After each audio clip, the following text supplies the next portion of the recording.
right, the Queensland Trade Minister, Ros Bates, she is also the Finance Minister in Queensland. And as Finance Minister, she was charged with enforcing discipline for responsible spending among LNP members, because they were going to be very different to the Labor government, who were wasteful and just taking advantage of taxpayer dollars. The LNP, though, they were going to be different. Well, Ros Bates, as the Trade Minister, has done a number of overseas trips in the last 12 months, and you wouldn't believe what she's billed taxpayers for. Now, bear in mind, this is a politician earning about $390,000 a year, and when she's away, she gets a $400 a day travel allowance. And yet, in spite of all of that, while she was away in India, she had a sore back, so she had to buy a heat pack for her back. It cost $33.16, which she charged to the taxpayer. When she was in Japan, she was unwell and needed some medicine, so she charged $22 for medicine to the taxpayer. And then, to wash down the medicine, she needed some milk, so she charged the taxpayer $11.42 for milk from hotel room service.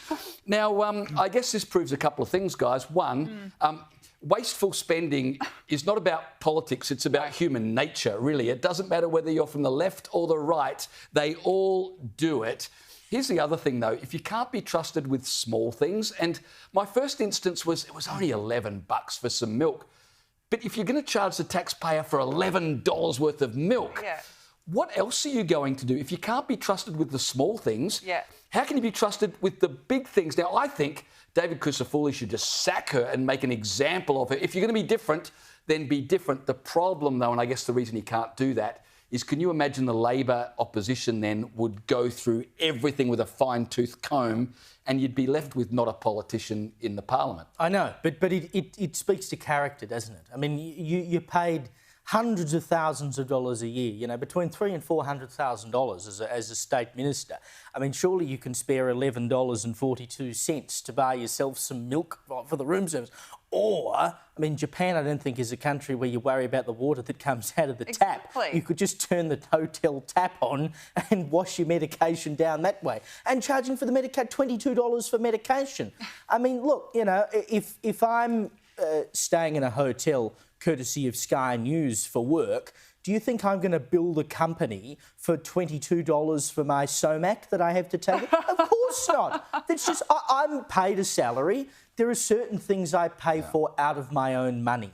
And this is the problem.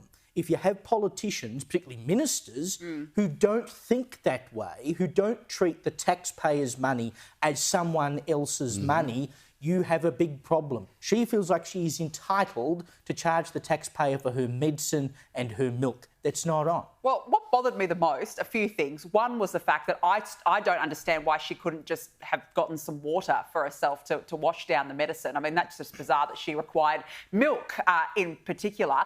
Secondly, her hotel was actually across the road from a convenience store. So I'm not sure, again, why she couldn't just trot down the road herself. And thirdly, when she was asked about this, her response was, and I quote, "I had a crook back."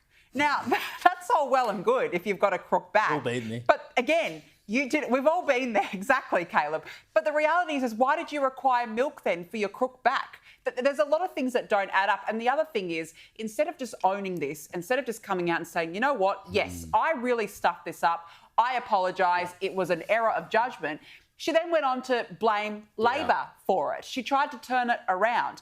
This is above politics. This is not about left. This is not about right. It is about what the voters expect, and this absolutely goes beyond expectations. Milk and medication, please. Well, politics ain't all milk and cookies, is it?